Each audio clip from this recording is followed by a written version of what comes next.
I've been looking forward to create this video for a long time as it discusses a thought-provoking film which has a lot of special things in it and it could be interesting to talk about it. So let's see if I will manage to do this.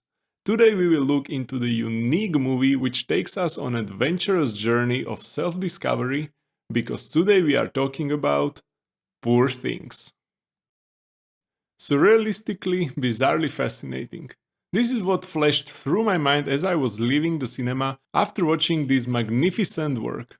This is, in a whole, a fine description of the wild adventures of Bella Baxter, who is anything but a normal human being of her time. What would it look like if she went out in the world as a young woman in 19th century who has the mentality of a small child and doesn't understand the context of her time or the people around her? Let's see. To begin with, the film mixtures a bizarre cocktail of human anatomy, emancipation and erotica that is fresh and entertaining to watch throughout. Bella is released from the golden cage and, like a Buddha, she ventures out in the world in search for knowledge to discover its reality, which will change her life. Her personality gradually emerges from the adventures she experiences, but an important part of her journey is also to discover her true self and her past. Thanks to this, she puts together the pieces of her personality and what has happened to her throughout all these years. At every stage of the story, she gains experiences, thanks to which she becomes a full-fledged personality who can make her way through life. Bella experiences the mental maturing from a young child to an adult woman in a space of few years, and this transformation is fascinating to watch. Apart from all the characteristics, it's good to say this is also a comedy apart from the drama. The whole narrative is interspersed with the funny situations and intelligent humor, and also most of the jokes works very effectively.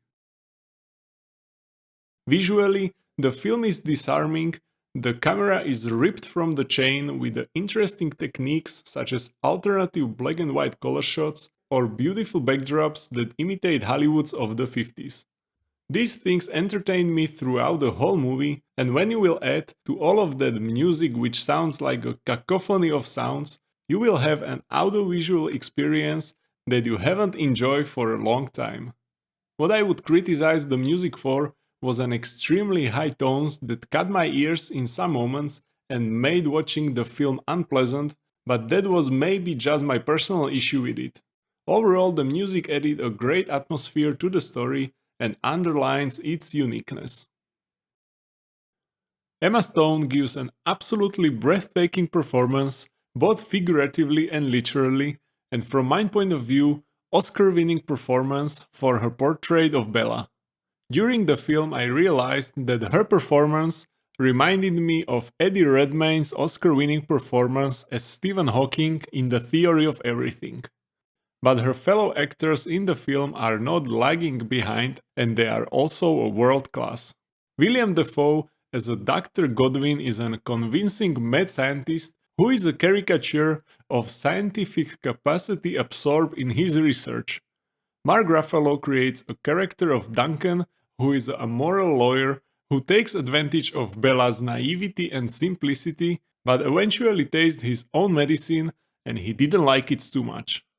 Rounding out the three men in Bella's life is Rami Youssef, who plays the Max, who embodies all the good qualities of a gentleman as he genuinely loves Bella.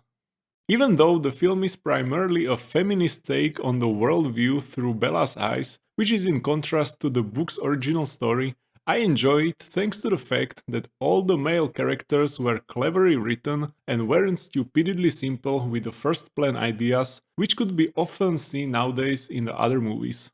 They are interesting and each of them create an important dimension of Bella's life as their relationship with Bella changed and evolved.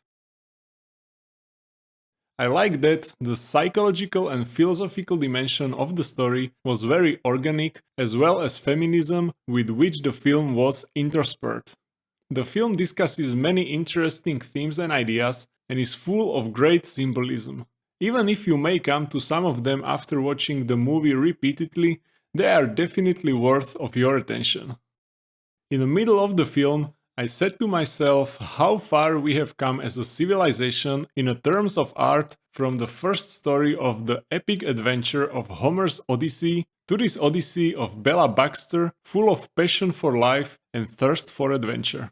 Just like Odysseus, Bella travels across the known world and experiences more sorrow and problems on her journey than a joy, but thanks to them, she grows as a person.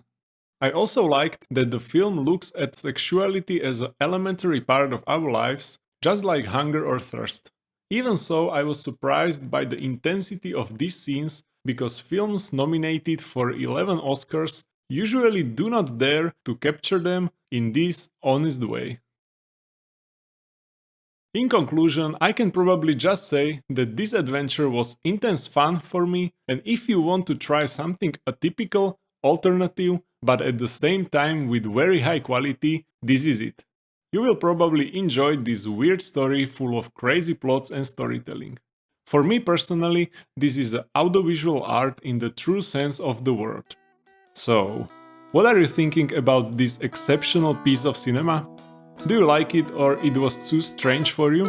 Let me know in the comments.